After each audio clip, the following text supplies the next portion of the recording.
The Prime Minister announced today a $600 million agreement to secure an NRL team for Papua New Guinea. Minister for International Development and the Pacific, Pat Conroy, joins me now. Pat Conroy, welcome to 7:30. Pleasure to be here. Now, why is it in Australia's national interest to spend taxpayers' money on a football team in another country? Well, what we've seen over the last 3 years is the Albanese government rebuilding our position in the Pacific.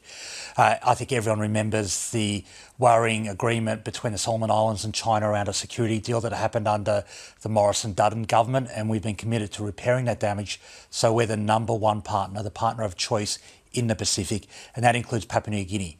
And you start with people-to-people connections. So this rugby league deal is about making Australia safer by getting stronger people-to-people connections between the two countries and about economic development for a country that's vital to our future. An NRL team in PNG is in the interests of the Australian people and the Papua New Guinean people, and as Peter V'landys said today, he could never see a Papua New Guinean government undermining that trust. Now, you know, Papua New Guinean politics can be volatile. What happens if Mr Marape and indeed the Foreign Minister lose their positions? Well, this franchise will be enormously popular in Papua New Guinea. This is a very diverse country, 830 languages, 1,000 tribes.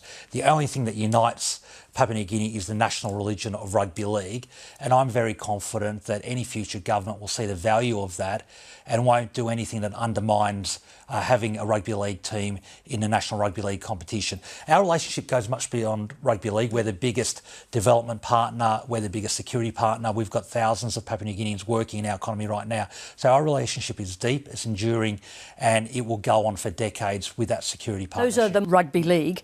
Who gets the money and how do you ensure that all of the money goes to developing the team? Yeah, we've got really strict governance and accounting processes that are embodied in the long-form agreements, and the money will be going to the NRL to run the franchise initially. The $290 million will go to the franchise, which will be PNG owned, but initially controlled by the Australian Rugby League Commission.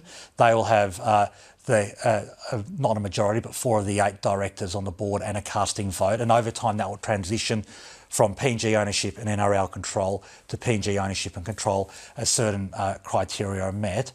And we'll be working in partnership with the NRL on the $250 million rugby league partnerships for the Pacific, which is all about development, healthy lifestyles, good education outcomes for kids across 4 Pacific countries. We know that rugby league is, as you say, a religion in Papua New Guinea, but nonetheless, what happens if this franchise fails? Is the government prepared to underwrite the losses, including for lost income on broadcast deals? Well, this agreement has very strict conditions. Our commitment of $600 million is capped, both the maximum amount and a requirement that there be no funding beyond the 10 years. So we have no liabilities that you've described. But more importantly, I'm very confident it's going to be very successful. We, the Papua New Guinean government and the NRL are all putting in significant investments to make sure it succeeds. This is a population of over 10 million people, all committed to rugby league. The investment in the player pathway pipeline means this franchise will succeed. I'll give you an example. This year, the PNG schoolboys drew with the Australian schoolboys and they were leading until the last minute. Last year they lost by 6 points. The junior talent there is massive. Once we've got these player pipelines flowing through, I think they'll dominate the competition just as Panthers are at the moment, because Penrith's got a massive junior talent. So I'm very confident about their future, and this will bring our two peoples together and help develop economically Papua New Guinea. Pat Conroy on the Panthers. Thank you very much, Assistant Minister. Thank you very much indeed for joining us. My pleasure.